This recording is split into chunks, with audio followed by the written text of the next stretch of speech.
আমার প্রথম জিহাদ থাকবে ইনশাআল্লাহ, আল্লাহর রহমতে আমি নির্বাচিত হলে, যে মাদক মুক্ত এই সমাজ গঠন করা। আসলে আমি চেয়ারম্যান প্রার্থী নই, আমি এই জিঞ্জিরা ইউনিয়নের একজন সেবক হতে চাই। দেশিস্কোপ 24 প্রেজেন্টেড বাই রাজনৈতিক আড্ডা, বাংলাদেশের প্রতিটি স্পন্দনে। আসসালামু আলাইকুম দর্শকবিন্দু, আপনাদের সবাইকে দেশিস্কোপ 24 চ্যানেলে স্বাগতম জানাচ্ছি। আমি মানসুরা মাশা। আজ আমাদের মাঝে আছেন একজন বিশেষ অতিথি, মোকাররম হোসেন সাজ্জাদ, তিনি জিঞ্জিরা ইউনিয়নের সভাপতি এবং জিঞ্জিরা ইউনিয়নের চেয়ারম্যান পদে। তার সাথে কিছু কথা বলবো, আপনাকে জানাবো। কেমন আছেন? আলহামদুলিল্লাহ, আমি ভালো আছি। আপনি ভালো আছেন? আলহামদুলিল্লাহ ভালো।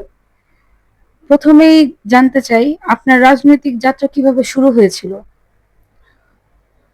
আমার রাজনৈতিক যাত্রা শুরু হয়েছিল 1988-তে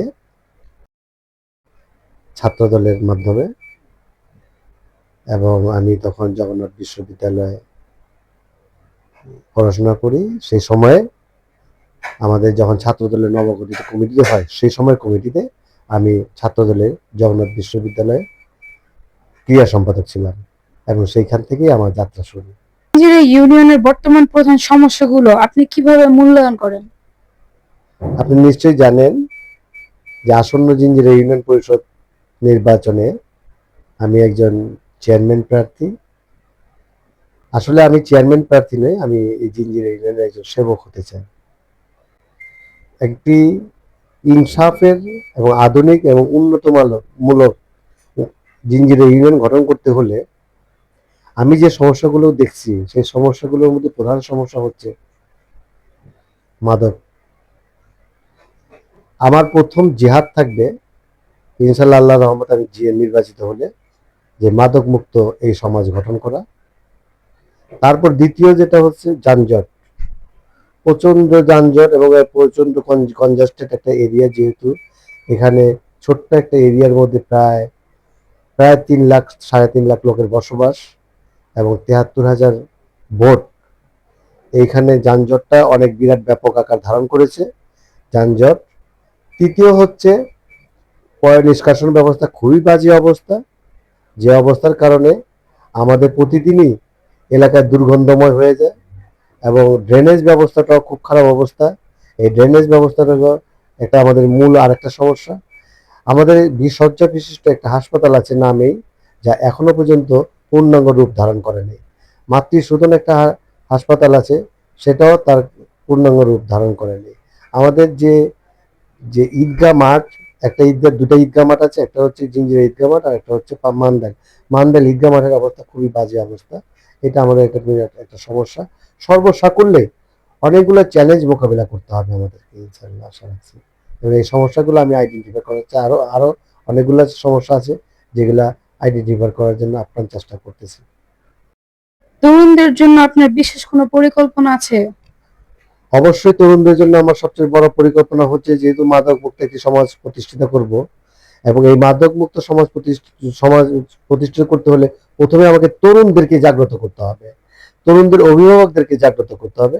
এই জাগ্রত করতে হলে, তরুণদেরকে আমার ভালো পথে চলতে হলে, তাইলে প্রথমে আমাকে খেলাধুলার একটা খুব উন্নয়ন মানসম্মত খেলাধুলা একটা মানসম্মত একটা খেলাধুলার পরিবেশ তৈরি করতে হবে, খেলার মাঠ তৈরি করতে হবে, সংস্কৃতি চর্চার ব্যবস্থা করতে হবে, সাহিত্য চর্চার ব্যবস্থা করতে হবে, লাইব্রেরির ব্যবস্থা করতে হবে, এবং তরুণদেরকে মাদককে না বলুন এই শব্দটার থেকে তাকে অভ্যস্ত করতে হবে, এবং মাদকের বিরুদ্ধে তাদের তাদের মাধ্যমে যে মাদকটা যাতে মুক্ত হয়, সেই ব্যবস্থা আমি ইনশাল্লাহ তাদের মাধ্যমে করার চেষ্টা করবো, আশা করছি। নারী ও শিশুদের নিরাপত্তা এবং ক্ষমতায়নে আপনার উদ্বেগ কি হবে? আপনারা জানেন যে আমাদের মাননীয় এমপি অ্যাডভোকেট নিপুণ রায়চৌধুরী নারী ও শিশু অধিকার আন্দোলনের একজন অন্যতম নেত্রী, এবং উনি যেহেতু এই কেরানীগঞ্জের কৃতি সন্তান, এবং উনার সুবাদে আমরা নারী এবং শিশুদের জন্য অনেকগুলা পদক্ষেপ আমরা হাতে নিয়েছি। যে পদক্ষেপগুলো হচ্ছে যে নারী যাতে তার নির্বিঘ্নে তার চলাফেরা করতে পারে, নারী যাতে নির্বিঘ্নে তার পড়াশোনা করতে পারে, এবং নারীরা যাতে তাদের কর্ম, বেকার নারীরা যাতে কর্ম ক্ষম হতে পারে এবং কর্মের মাধ্যমে তার কাজের মাধ্যমে সে একজন বেকারত্ব দূর করতে পারে এবং বিভিন্ন কর্মসংস্থানের ব্যবস্থা করার জন্য আমাদের বিভিন্ন ধরনের পদক্ষেপ আছে, সেই পদক্ষেপগুলো আমরা করতেছি। আর শিশুদেরকে সবচেয়ে বড় কথা হচ্ছে যে এই যে শিশুরা ইদানিংকালে বিভিন্ন ধরনের অত্যাচার নির্যাতনের শিকার হচ্ছে, যাতে জিঞ্জিরে ইউনিয়ন সহ সারা বাংলাদেশে, সারা কেরানীগঞ্জে যাতে জিঞ্জিরে শিশুরা নির্যাতনের শিকার না হয়, নিপীড়নের শিকার না হয়, আপনার যৌন সমস্যার শিকার না হয়, সেই দিকে আমাদের যথেষ্ট ভূমিকা থাকবে। জনগণ সকল দিক দিকে একটা বিবেচনা করবে, কারণ মানুষ আর এখন আর অসচেতন নয়, প্রত্যেকটা মানুষই সচেতন। তারা দেখবে কি কোন লোকটার মাধ্যমে আমাদের জিঞ্জির ইউনিয়নের উন্নয়ন হবে, ইনসাফের একটা ইউনিয়ন হবে, আধুনিক একটা ইউনিয়ন হবে কোন লোকটার মাধ্যমে, এবং কোন লোকটার মাধ্যমে আমাদের বিভিন্ন এসপি, ওসি, ইউনো এবং আমাদের ডিসি মহোদয়, আমাদের মন্ত্রী মহোদয়, এমপি মহোদয়ের সাথে কথাবার্তা বলে কাজ জিঞ্জিরের উন্নয়নের জন্য কাজ নিয়ে আসতে পারবে এবং সর্বসাকুল্যে হাসি মুখে যে নাকি সকলকে গ্রহণ করতে পারবে এবং সকলের কথা যে নাকি ধৈর্য সহকারে শুনবে, বিচার ব্যবস্থাটা এমন করতে পারবে যে সেই ইনসাফের মাধ্যমে সেই বিচার ব্যবস্থাটা করতে পারবে। দেশের আইন শৃঙ্খলা পরিস্থিতি স্বাভাবিক রাখানোর জন্য আইন শৃঙ্খলা কমিটির সাথে সে নিয়মিত যোগাযোগ রাখতে পারবে। এই সকল দিক দিয়ে বিবেচনা করে একজন শিক্ষিত মানুষ দরকার এই সমাজে, একটা শিক্ষিত জাতি তৈরি হবে একটা শিক্ষিত মানুষ দ্বারা। সেই সেই যতটি গুণের কথা, যতটি প্রয়োজনীয় কথা বলতেছি, আল্লাহর অশেষ রহমত আমি মনে করি প্রত্যেকটা অবস্থানই আমার মধ্যে বিদ্যমান আছে এবং আমি আশা করি আমাকে জিঞ্জির ইউনিয়নের জনগণ নিরাশ করবে না। চেয়ারম্যান নির্বাচিত হলে আপনার প্রধান অগ্রাধিকার কি হবে? ধন্যবাদ আপনাকে।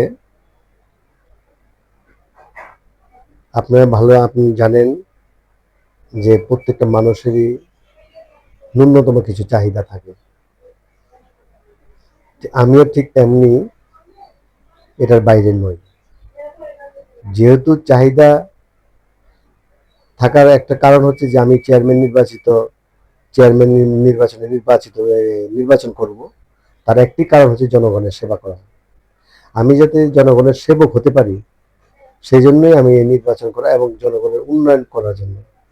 অতএব আল্লাহ অশেষ রহমতে এবং অশেষ কৃপায় আমি যদি জনগণের ভোটে নির্বাচিত হতে পারি, তাহলে আমার সবচেয়ে প্রধান পদক্ষেপ হবে মাদক নির্মূল করা।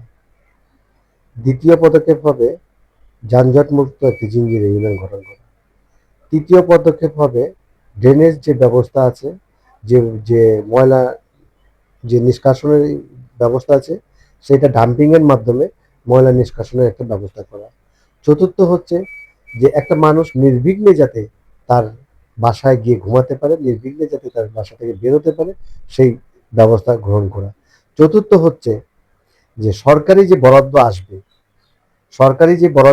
সেটা টিআর কাবিকা, তারপরে আপনার বিজিএফ কার্ড, তারপর টিসিবি কার্ড, তারপরে ফ্যামিলি কার্ড, তারপর কৃষক কার্ড, যে সকল সরকার থেকে যে বরাদ্দ থেকে যে একটি টাকাও আমি নিজের পকেটে কোনো অবস্থাতে চিন্তা করবো না, আমার নিজের পকেটে চলে আসুক। এই সম্পূর্ণ টাকাটাই মেম্বারদের মাধ্যমে, আমার নিজের মাধ্যমে, যারা অরিজিনাল দুস্থ এবং এটা পাওয়ার যোগ্য তাদেরকে সুষ্ঠু বন্টন করে দিব। আমি এই অভিযোগটার ব্যাপারে আমি নিজেও একমত পোষণ করছি, কারণ বিগত যারা চেয়ারম্যান নির্বাচিত হয়েছিলেন তাদের অনেকের মধ্যে এই ধরনের সমস্যা দেখা দিয়েছিল। কিন্তু আমি মনে করি যেহেতু আল্লাহ তাআলা যদি আমাকে দায়িত্বশীল একটা অবস্থানে নিয়ে আসে, তাহলে আমি সঠিকভাবে ইনসাফের সাথে এবং সঠিক সময়ে যাতে দায়িত্বটা পালন করতে পারি এবং তাদেরকে, যে জনগণ আমাদেরকে ভোট দিয়ে নির্বাচিত করেছে, সেই জনগণের সেবা দান করাটা আমার মুখ্য উদ্দেশ্য এবং সঠিক সময় অল্প সময়ের মধ্যে এবং সেবা দান করতে পারি, এই জন্য আমি সবসময় সচেষ্ট থাকবো এবং আমার এই মূল কাজটাই হচ্ছে যে সেবা নিশ্চিত করা। অতএব সেবা আমি নিশ্চিত ইনশাল্লাহ করে থাকবো। জিঞ্জিরা ইউনিয়নের ভবিষ্যৎ নিয়ে আপনার পরিকল্পনা কি? অবশ্যই যা কিছু নির্ধারণ করার মালিক হচ্ছে আল্লাহ তাআলা। আমরা উসিলা, আমার আপ্রাণ চেষ্টা থাকবে এই জিঞ্জিরা ইউনিয়নকে আধুনিক করার জন্য, এই জিঞ্জিরা ইউনিয়নকে উন্নত করার জন্য, এই জিঞ্জিরা ইউনিয়নকে ইনসাফের ইউনিয়ন করার জন্য, এই জিঞ্জিরা ইউনিয়নের স্বাস্থ্যসেবা নিশ্চিত করার জন্য, এই জিঞ্জিরা ইউনিয়নের শিক্ষা সেবা নিশ্চিত করার জন্য, এই জিঞ্জিরা ইউনিয়নের আবাল বৃদ্ধা বনিতা নির্বিঘ্নে যাতে তার চলাচল করতে পারে এবং একটি মাদক মুক্ত সমাজ, চাঁদাবাদ মুক্ত একটি সমাজ এবং সন্ত্রাস মুক্ত একটি সমাজ গঠন করার জন্য যা কিছু করার দরকার ইনশাল্লাহ আমি এই জিঞ্জিরা ইউনিয়নে করব। এটা আমাদের ভবিষ্যৎ পরিকল্পনা এবং এই ভবিষ্যৎ পরিকল্পনার মাধ্যমে সারা বাংলাদেশের 4,658টি উপজেলা আছে, এই ইউনিয়ন আছে। এই ইউনিয়নের মধ্যে সবচেয়ে বৃহৎ, সবচেয়ে উন্নত ইউনিয়ন এবং সবচেয়ে আধুনিক ইউনিয়ন যাতে জিঞ্জিরা ইউনিয়ন গঠন হয়, সেই আমার সবচেয়ে বড় পরিকল্পনা। ধন্যবাদ সাজ্জাদ ভাই, আপনার মূল্যবান সময়টুকু আমাদের দেওয়ার জন্য। ধন্যবাদ আপনাকেও এবং আপনার মাধ্যমে আপনার দেশ স্কোপ 24 চ্যানেলের সকল কলাকুশলীদেরকে ধন্যবাদ জানাচ্ছি। আপনারা আমাকে একটা সাক্ষাৎকার নিয়েছেন এবং আপনার মূল্যবান সময় আমাকে দিয়েছেন, সেই জন্য আপনাদেরকে ধন্যবাদ। ধন্যবাদ এতক্ষণ আমাদের সাথে থাকার জন্য। পরবর্তী কোনো অতিথির সঙ্গে আপনাদের সাথে দেখা হবে। ততক্ষণ পর্যন্ত ভালো থাকবেন, সুস্থ থাকবেন। আল্লাহ হাফেজ।